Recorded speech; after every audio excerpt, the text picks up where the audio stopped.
Hey everyone, Cable with the Antique Book Collective, and today I'm getting to you guys with an interesting sort of be on the lookout sort of video. In this video, guys, it's about antique money, but not just antique money in general, but books about antique money. So, excuse me. As you guys can see here, I have two books right here. And I want to say these books are both worth a good chunk. However, not every single book that you find is going to be worth a lot of money if it's about old coins, old money, that sort of thing.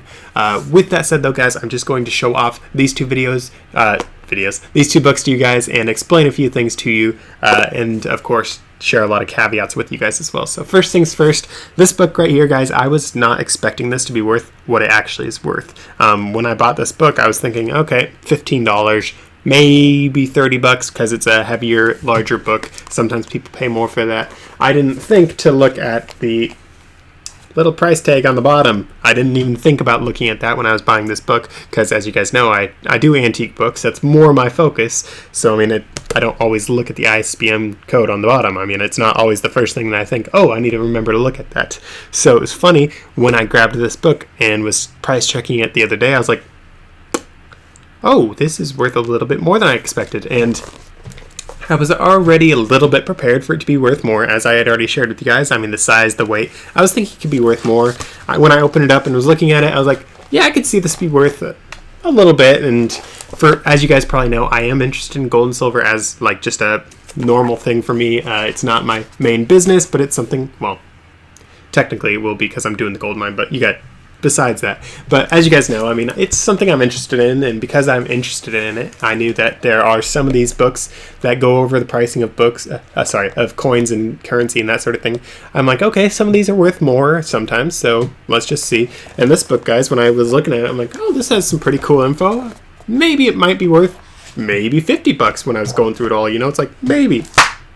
Again, I didn't think to just turn the book around and look at the stupid price tag of what it's sold for, but I was like, that's not too bad. And if you guys didn't see earlier on, the price tag is $95 if you bought it brand new back in the day.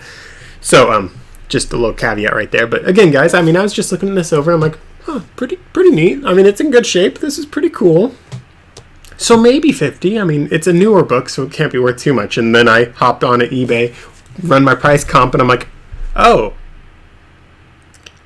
that's worth a little bit more than $50. So guys, the lowest end price that I saw for this book on eBay when I was doing my research was $125. I was like, oh, wow. And then the most expensive one that I saw for similar condition, honestly, was $240. Honestly, with this one, I think I could probably get like $150 on the low end, or potentially even $200, because it is in great shape. I mean, the biggest issue is this little ding on the corner right here, and then there's a little scratch on the front cover. Besides that, this book's actually in like perfect condition.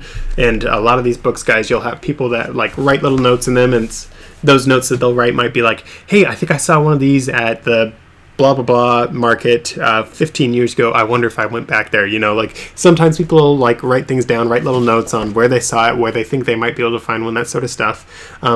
Of course, this one doesn't have any of that writing in there, but that is something that you guys can come across. That does definitely hurt the value of these books. If it's a newer book, however, if it's a book like this one and you have notes in it like that, probably is not going to hurt the value too much. I mean, yes, it won't be worth the same as if it was mint, but when you have really old books, guys, I actually have people pay more money sometimes for books that have the old handwriting in it, because people just love the old what's the word? Calligraphy. There we go. The old calligraphy that people used to write in. It just had so much panache. It was so nice looking. So I actually do have people sometimes pay more than they otherwise would for some of these books. So the first book that I showed you guys, I want to say that one is 2008 was that book. And this one, it's a little bit older than 2008. So this book, guys, I'm just... Actually, first things first. This book, guys, it's not in great shape, as I'm sure you could see, but... Next things next. It's cool. You have the little numismatic bank thing right here on the first page. I thought that was pretty neat. It's interesting because it's a little note from the bank before the actual title page, and here's the actual title page. So, pretty cool book. As you guys can see, and in case you couldn't read it in time, this is The Rare Coins of America, England, Ireland, Scotland, France, Germany, and Spain. Also, Greek and the Roman coins, which I think is pretty cool. That covers like 2,000, 3,000 years worth of coins potentially. So this book contains all these different things. It's a long list, and it's illustrated with about 400 cuts, meaning like 400 pictures. Again, very cool book. And this book, if you guys could see when I showed you a little bit ago, it's from 1889, so a little bit older than 2008. So with that said, though, guys, here's just a completely random page. Oh, very cool. Random page with some random beautiful Roman coins. Justinia, yeah, so very cool. Oh, not Roman. I'm wrong. I'm sorry.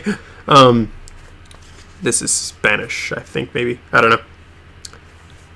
It's above my pay grade. I don't know all these coins. I know I might be interested in gold and silver, but definitely not. I don't do numismatics, really. But with that said, though, guys, some very cool books. And with that said as well, this book here, I saw someone asking $125 for it. Some were asking a little bit more, some a little bit less. Some people were asking a lot less, but old coin books can be worth a lot. New coin books can be worth a lot. So be sure to keep an eye out for books like that. For me personally, I look out for a lot of books that are about collecting hobbies. So I'm talking collecting stamps, collecting die-cast cars. People pay a lot of money for die-cast cars, so that could be a lot. Guns. A lot of gun collection books can do very stinking well. Same with hunting. So if we're talking like trophy hunting, those things can be worth a lot. All the different things that you see, usually just old men collecting, those are the things that can be worth a whole lot of money. I find that coin collecting stuff can be worth a lot more. Coin collecting's been around a lot longer than a lot of the other collections out there. Coin collecting, it was the hobby of kings, so because it was the hobby of kings, there's a lot more money worth, a lot of more money stuff that's been floating around with those things for a lot longer. So the prices for those things can be a whole lot higher. So with all that said, though, guys, be sure to keep an eye out for stuff like that.